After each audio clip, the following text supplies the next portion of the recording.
Ano ang maaaring maging sanhi ng kaguluhan? Ito nga ang sinasabi ko, at sinasaksihan sa Panginoon, na kayo'y hindi na nagsisilakad pa na gaya naman ang lakad ng mga Gentil, sa pagpapalalo sa kanilang pag-iisip.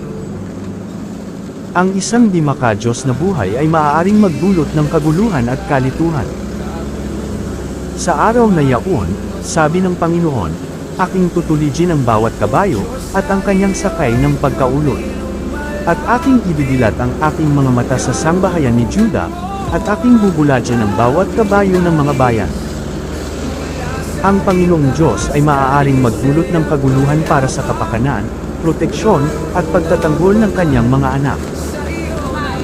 Upang tayo'y huwag nang maging mga bata pa, na napapahapay dito doon at dinadala sa magkabi-kabila ng lahat na hangin ng aral, sa pamamagitan ng mga daya ng mga tao, sa katusuhan, ayon sa mga lalang ng kamalian.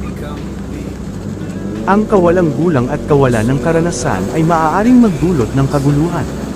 Kung mas maaari kang lumago sa kabanalan, mas mahusay kang tumugon sa kaguluhan. Hindi ito ang karunungang bumababa mula sa itaas, kundi ang nauukol sa lupa, sa laman, sa dyablo. Sapagkat kung saan mayroong paninibugho at pagkakampi-kampi, ay doon mayroong kaguluhan at lahat ng gawang masama.